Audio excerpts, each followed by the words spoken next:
평안하셨습니까? 예. 날씨가 바람이 차네요. 그죠? 오늘. 예. 항상 건강 유의하시기 바랍니다. 제가 기도하고 시작하겠습니다. 참으로 고마우신 아버지 하나님 은혜를 감사합니다.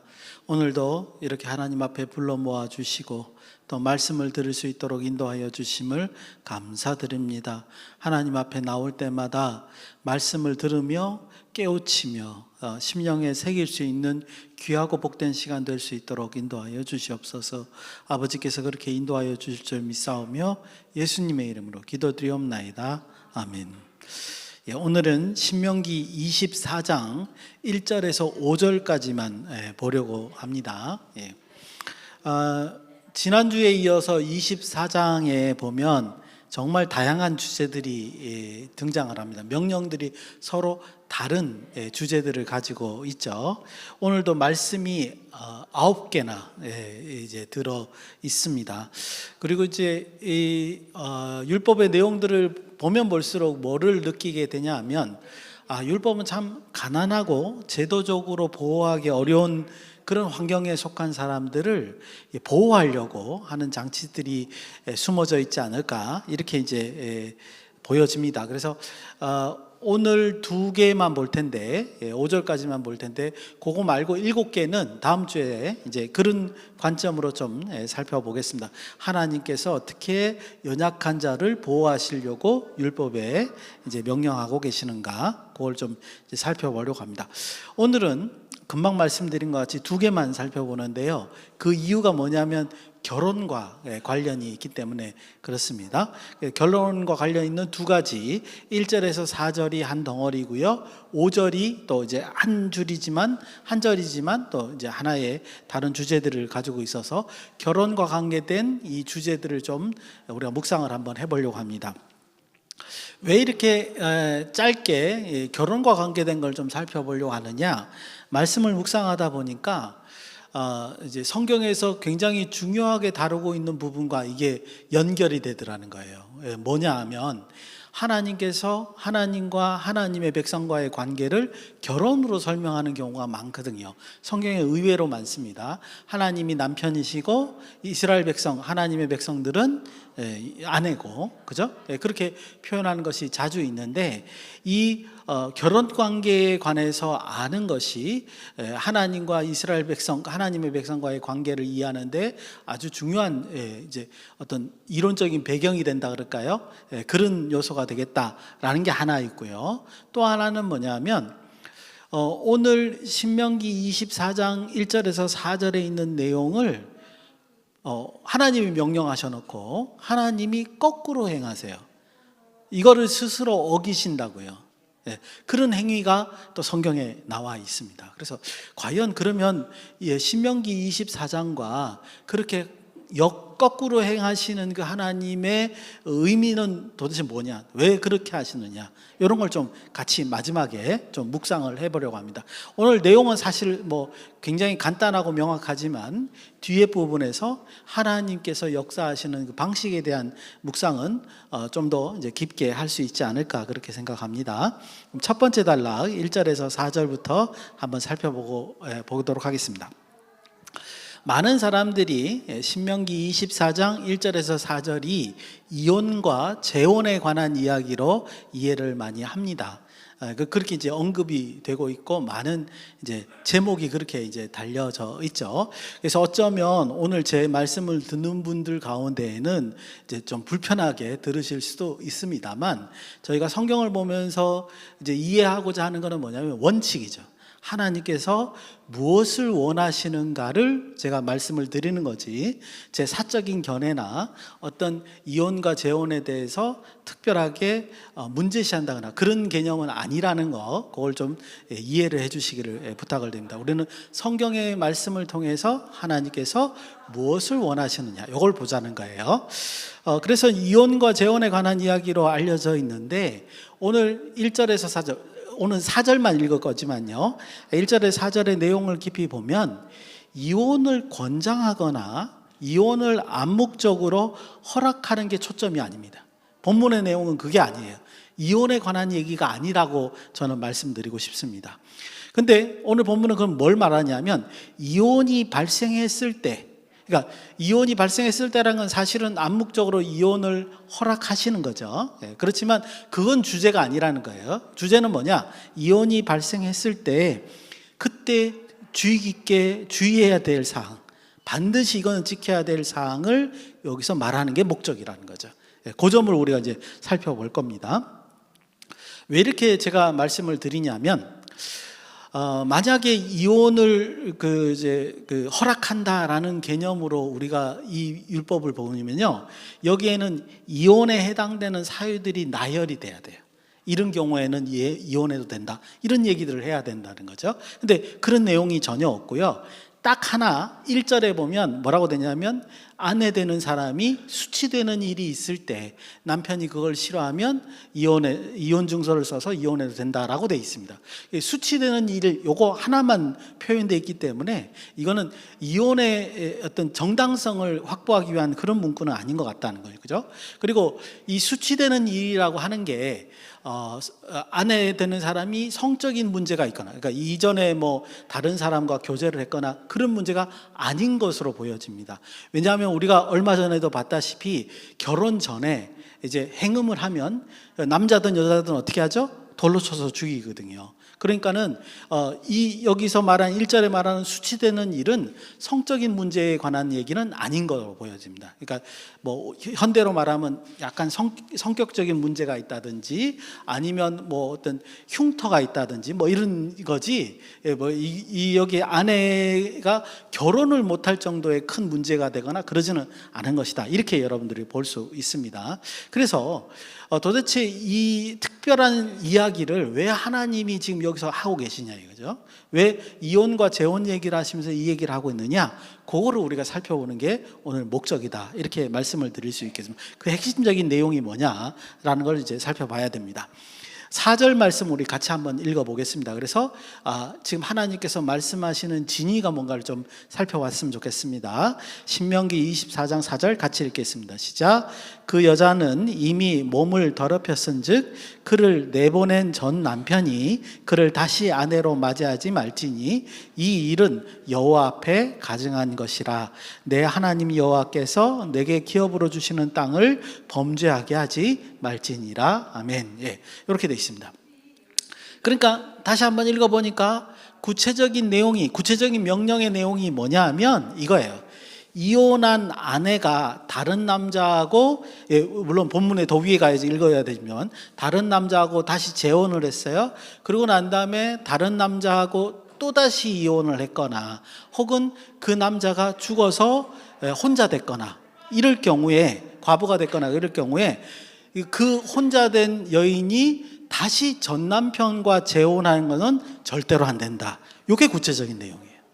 그러니까 이거는 본질적으로 이혼하라, 재혼하라 그런 얘기가 아니고, 이런 아주 특수한 상황을 예를 들어서 그것만큼은 하지 마라. 핵심적인 건 뭐라고요? 전 남편이 이혼을 하고 그 이혼했던 아내와 다시 재혼하는 것은 허락지 않는다, 이런 말을 지금 하고 있다, 이런 말입니다. 그리고 또 여기 이 내용을 좀 오해하기 쉬운 게 뭐냐면 4절에, 금방 읽은 4절에 제일 앞에 나오는 부분입니다. 이 여인을 가지고 뭐라 그러냐면 그 여자는 이미 몸을 더럽혔은즉, 이렇게 표현되어 있다는 거죠. 그래서 요거를 문자대로 오해를 하게 되면 어떻게 되냐면, 이혼한 후에 다른 사람과 결혼한 사람은 그 이유만으로 부정하다라고 이해할 수 있거든요. 그런데 이 단어의 의미는 문맥의 흐름 속에서 이해를 해야 돼요. 이혼했던 여인이 부정하다라고 표현하면 그럼 처음부터 이혼을 허락지 말아야 되는 거죠. 그러니까 분명히 지금 1절에 보면 이혼 증서를 써줘라, 즉 이혼하고 난 다음에 이혼 증서를 받는 거는 뭐냐면 이제 그 자유인으로서 다시 결혼할 수 있다는 증거거든요. 왜냐하면 이혼 증서가 없이 다른 사람과 결혼하게 되면 어떻게 되는 거예요? 음행을 저지르는 거기 때문에 율법에 의하면 돌로 맞아서 죽습니다. 그래서 이혼 증서를 받으면 그건 뭐가 되는 거예요? 자유인이 되는 거예요. 결혼을 다시 할 수 있는 자격이 주어지는 거가 되기 때문에 이혼 증서는 굉장히 중요하죠. 그러니까 이 말은 결국은 이혼을 한다고 해서 그건 범죄는 아니다 라고 말하는 거예요. 그런데 왜 4절에서 그 여자는 이미 몸이 더럽혔은즉 이렇게 얘기하고 있냐는 거예요. 오해하면 안 된다는 거죠.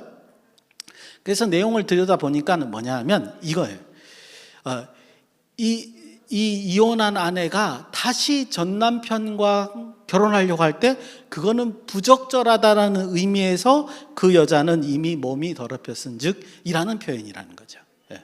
그렇게 이해해야 된다는 거예요. 그래서 이해하는 방식이 좀 다르다라는 걸 이제 우리가 하나 알고 있습니다. 그런데 요거를 쉽게 생각하면 안 돼요. 왜냐하면 하나님이 뭐라 하냐면 이런 일은 여호와 앞에 가증한 것이라고 명시되어 있기 때문에 그렇습니다. 여러분들 원래 성경에서 가증하다는 표현은 우상숭배할 때 쓰는 용어거든요. 그러니까 이 지금 일이 우상숭배에 준하는 엄청난 범죄 사실이기 때문에 이런 일은 절대로 하지 말아라 이렇게 지금 얘기하고 있다는 겁니다. 그럼 구체적으로 하나님께서는 어떻게 하기를 원하시는가, 이걸 우리가 이제 이 말로서 해결을 해야 됩니다. 참 어려운 문제이죠. 문맥상으로 찾아보기가 쉽지 않습니다. 그런데 다행히도 예수님께서 이 본문을 해석해 주셨어요. 그 본문이 있습니다. 마태복음 19장 7절에서 9절에 보시면 이제 제자와 예수님께서 대화를 통해서 이 문제에 대한 논의를 하시는 장면이 있습니다. 제가 읽어 드리겠습니다. 마태복음 19장에 보면 앞에 5절 6절에 보면 무슨 내용이 나와 있느냐? 예수님이 처음에 이렇게 말씀하셔요. 이제 결혼을 해서 한 몸이 되면 사람이 그것을 나누지 못한다. 그러니까 이혼해서는 안 된다. 이렇게 하나님이 맺어줬기 때문에 그래서는 안 된다. 이렇게 이제 설명을 합니다. 그랬더니 7절에 제자가 이렇게 이제 묻습니다. 여짜오되 그리하면 어찌하여 모세는 이혼 증서를 주어서 버리라 명하였나이까? 이게 지금 24장 1절에서 4절 내용이죠. 그죠? 신명기 24장 1절에 4절 내용을 지금 이제 이 제자가 예수님께 묻는 겁니다. 모세는 이혼 증서를 써서 이혼해도 된다고 했는데요. 그건 어떻게 된 말입니까? 이렇게 합니다. 그랬더니 8절에서 예수님께서 대답하십니다. 예수께서 이르시되 뭐라 그러냐면 모세가 너희의 마음의 완악함 때문에 아내 버림을 허락했거니와, 즉 하나님은 한 번 결혼하면 이혼하는 걸 원하시지 않는다는 거예요. 그게 원래 하나님의 뜻이라는 거예요. 그런데 모세가 볼 때 사람들이 너무 완악하니까 그래서 이제 잘못하면 이제 돌로 쳐서 아내를 죽일 수 있으니까 그러니까 이혼 증서를 써서 이혼을 할 수 있게끔 허락한 것이다 이거죠. 본래는 그렇지 아니하니라. 9절 내가 너희에게 말하노니 누구든지 음행한 이유 외에 아내를 버리고 다른 데 장가드는 자는 간음함이라 이렇게 되어 있습니다. 즉 아내가 음행을 저질러서 남편이 새 장가 들은 거 외에는 이혼을 하면 안 된다. 그 하나님의 뜻이 아니다. 이렇게 말씀하고 있는 것을 볼 수 있습니다. 그래서 오늘 예수님의 말씀대로 오늘 본문 말씀을 해석하면요, 이런 겁니다. 아내에게 어떤 흠결이 있어서 남편이 마음에 들지 않는 부분이 있다 할지라도 한 번 결혼을 통해서 아내를 맞이하면 절대로 버려서는 안 된다. 이게 하나님의 뜻이라는 걸 분명히 얘기하고 있습니다. 만약에 그렇지 않고 남자가 새 장가를 든다는, 아내를 버리고 새 장가를 드는 거는 그거는 간음죄에 해당된다. 그러니까 아주 중하게 묻는 거예요. 여러분들 율법에 의하면 간음죄는 돌로 쳐서 죽이는 겁니다. 그러니까 이거 굉장히 중한 범죄다 이렇게 얘기하는 거죠. 그죠? 예수님의 해석을 통해서 신명기 24장의 말씀을 초점을 보면 이 초점의 내용이 뭐냐 이런 거예요. 이혼한 아내가 다른 사람과 결혼했다가 다시 혼자가 되었을 때 전 남편과 결혼하는 것은 절대로 하지 말아라 라고 말하는 겁니다. 그러면 그렇게 하는 행위가 뭐에 해당되느냐?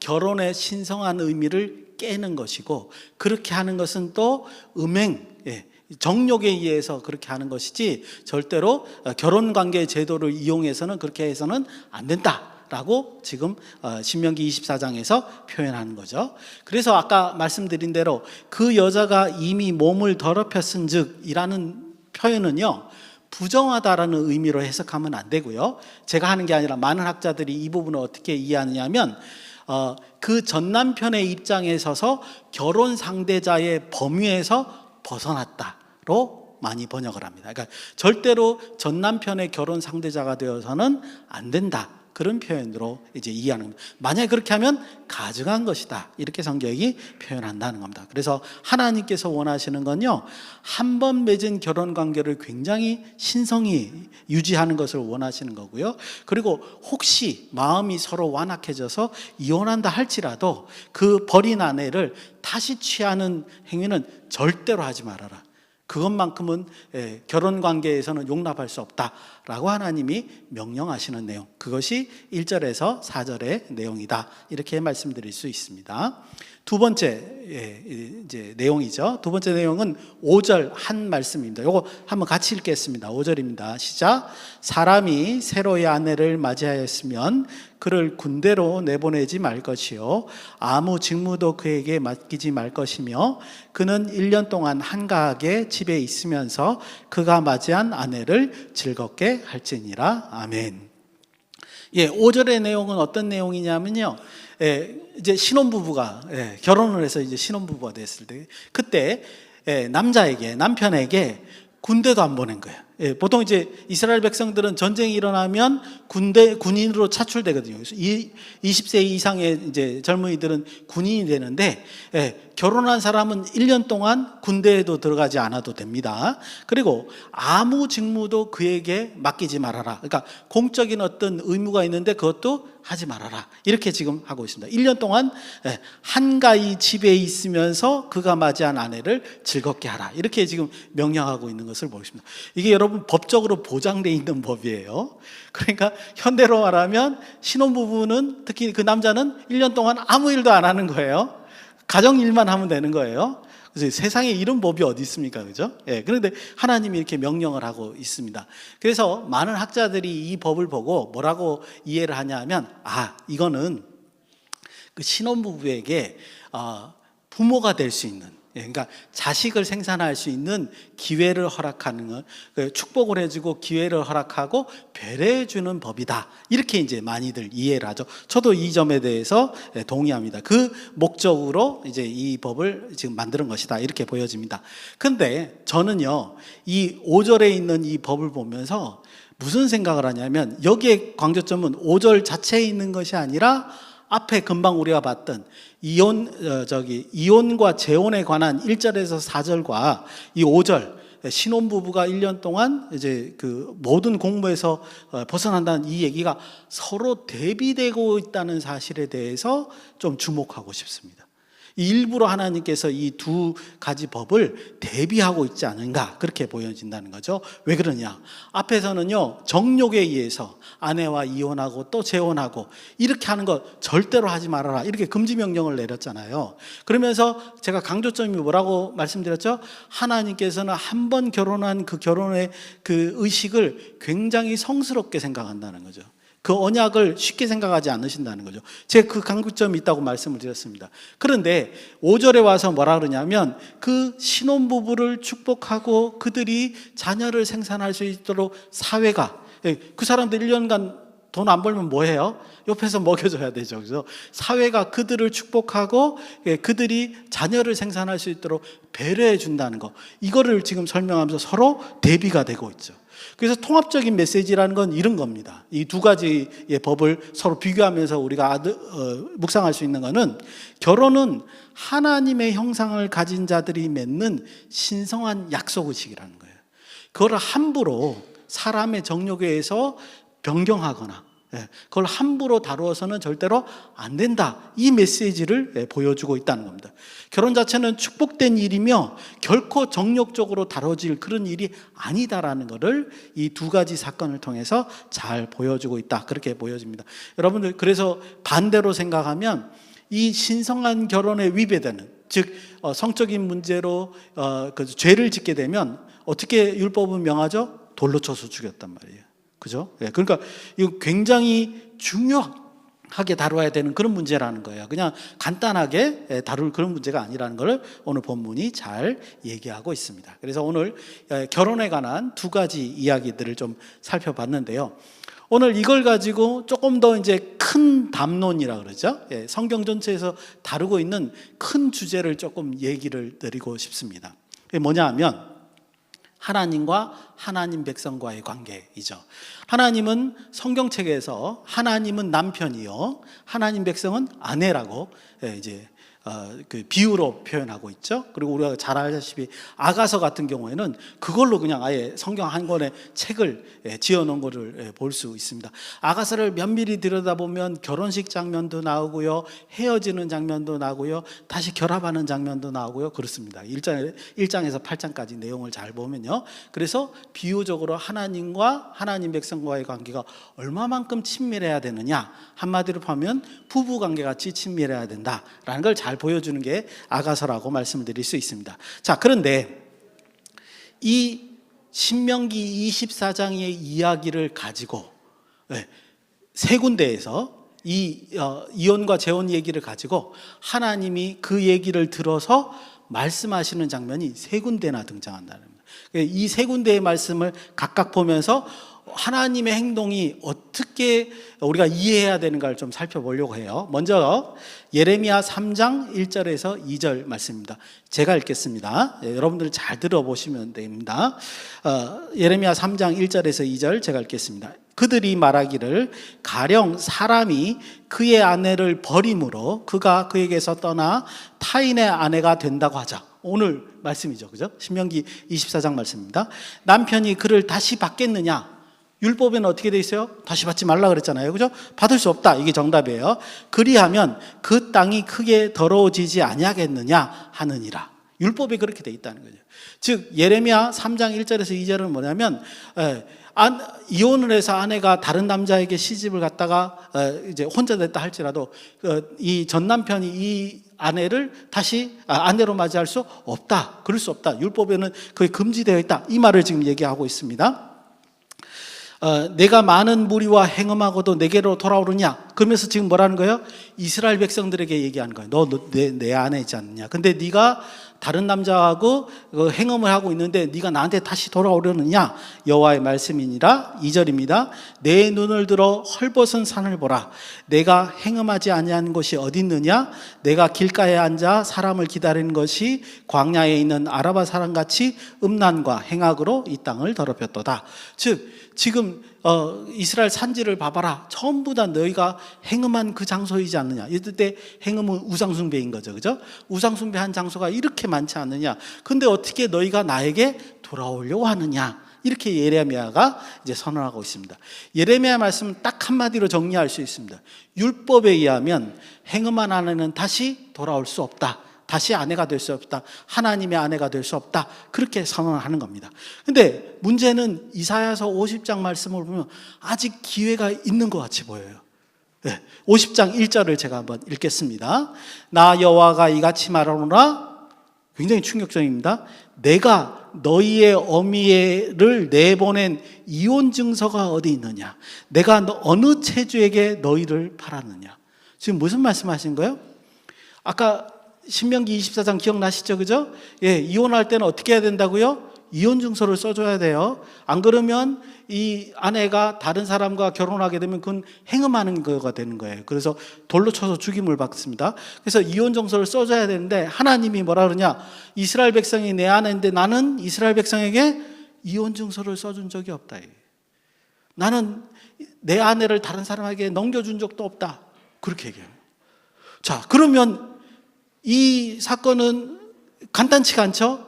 하나님이 이혼 증서를 써주지 않았으면 물론 돌로 쳐서 죽을 수 있습니다. 이스라엘이 아내로서, 부정한 아내로서. 근데 다른 표현을 하면 만약에 남편이 그것을 용인하면 다시 이스라엘이 하나님의 아내로 돌아올 수 있는 기회가 있어요. 왜? 이혼하지 않았기 때문에. 아직 공식적으로 이혼하지 않았기 때문에. 이런 말씀을 하는 거예요. 아니, 우리 금방 신명기 24장 말씀 받지 않느냐. 행음한 아내가 돌아와서 결혼할 수는 없다라고 율법에 돼 있는데 어떻게 하나님이 그렇다고 해서 이스라엘을 이혼 증서를 안 써줬는데 이스라엘을 다시 받아들여서 아내로 맞이할 수 있느냐. 그런 사건이 있느냐. 성경에 나오죠. 어디에 나옵니까? 호세아서 1장에서 3장. 호세아서 1장에서 3장 기억나십니까? 음란한 아내 고멜과 호세아 선지자가 결혼을 하죠. 그죠? 결혼을 해서 이제 1장, 2장을 거쳐서 3장에 보면 어떤 내용이 나오냐면요, 이 아내가 남편을 떠났어요. 역시 호세아도 이혼 증서를 써주지 않았습니다. 떠나서 행음을 하다가 3장의 내용을 가만히 보면 이제 이걸 포주라 그러죠. 예, 포주에 잡혀있던 이 아내가 이제 더 이상 여인으로서 쓸모가 없는 거예요. 나이도 많고 포주에게는 가치가 없는 여인이 돼버렸어요. 병들었고. 예, 그래서 이제 버려질 위기에 놓여 있는데, 예, 호세아가 어떻게 해요? 돈을 주고 이 아내를 다시 사옵니다. 그러고 난 다음에 그 아내에게 뭐라고 표현하냐면 이렇게 말합니다. 그에게 이르기를 너는 많은 날 동안 나와 함께 지내고 음행하지 말며 다른 남자를 따르지도 말라. 나도 내게 그러하리라. 이렇게 합니다. 그러니까 이 말은 뭐냐면 이혼 증서를 써주지도 않았지만 이 여자가 행음을 했는데도 그래서 더 이상 이제 가치가 없을 거고 이제 병들어 죽게 됐을 때 다시 이 여인을 구해오면서 다시 내가 아내로 맞이해 줄 테니 이제 다시 우리 신실하게 부부관계를 맺자라고 얘기하는 거예요. 어찌 이럴 수가 있냐는 거예요. 그런데 하나님은 이 호세아 선지자를 통해서 이스라엘 백성들에게 어떻게 할까를 선언하고 계시는 거예요. 지금 호세아서에. 호세아서 3장이 그렇게 돼 있다는 겁니다. 그래가지고 제가 아무리 그래도 그렇지 하나님께서는 신명기 24장에 이미 자기가 명한 법이 있잖아요. 어떻게 하나님은 이 법을 스스로 어기시면서 역행하는 일을 하실 수 있느냐 하고 한번 따져봤어요. 따져봤더니 달라요. 하나님은 이 신명기 24장의 법에 저촉되지 않으시는 분이라는 것을 깨닫게 됩니다. 어떻게 아느냐? 제가 하나님에 보면 하나님 자신은요 정욕에 의해서 아내를 버린 적이 없어요. 그 여인이 떠난 거지. 하나님은 버린 적이 없어요. 이혼증서도 써주지 않았어요. 그리고 정식적으로 이혼증서 써서 이혼한 적도 없어요. 그냥 그 여인이 알아서 떠나버린 거예요. 그렇기 때문에 그리고 하나님은 한 번도 다른 백성을 자기 아내로 삼은 적이 없어요. 우리 성경을 해석하다 보면 이런 생각이 너무 많이 들거든요. 이스라엘이 너무 범죄하니까 가끔씩 이런 생각이 듭니다. 이럴 것 같으면 이스라엘 진멸해 버리고 다른 나라를 취해가지고 하나님의 아내로 삼고 다른 나라를 통해서 구원 계획을 이루시면 되지. 그죠? 그리고 조금 더 올라가서 노아의 방주 사건 보면 그 인류가 그렇게 포악해서 범죄를 하면 싹 다 진멸해 버리고 새로 하나님 사람을 창조하면 되지. 그렇잖아요. 그런 생각에 미치게 되는데 하나님은 그런 방법을 쓰시는 분이 아닌 거예요. 이스라엘이 범죄했다라도 어떻게 해요? 일부러 이혼증서를 써주지도 않으시고 지금까지 뭐하고 있는 거예요? 이스라엘이 값어치 없게 되고 다 두 손 들고 포기할 때까지 기다리셨다가 그 이스라엘을 데려와서 아내로 삼으려고 작정하고 계시다는 것을 본문을 통해서 우리가 깨달을 수 있다는 겁니다. 여러분들 그래서요 하나님은요 이스라엘의 범죄를 묵인하려고 하시는 거예요. 여러분들 이 사실을 깨닫게 되면요 우리가 전적으로 하나님을 의존할 수 있습니다. 무슨 말이냐? 내가 아무리 범죄했다 할지라도 하나님께서는 용서하시고 내가 돌아가려고만 하면 받아주실 거라고 확신할 수 있죠. 하나님은 아직도 이스라엘의 범죄를 기다리고 계시다니까요. 범죄된 걸 용납하시고 기다리고 계시다니까요. 다시 아내로 맞이하려고 다른 나라를 선택하지도 않으셔요. 그렇기 때문에 우리가 범죄해도 이스라엘도 그렇겠으니까 우리가 범죄해도 우리가 얼마든지 하나님께로 돌아갈 수 있다. 예수 그리스도의 보혈로 구원받을 수 있다는 걸 확신할 수 있다는 거죠. 하나님은 늘 그러셨으니까. 세상에 이런 크고 놀라운 사랑은 없습니다.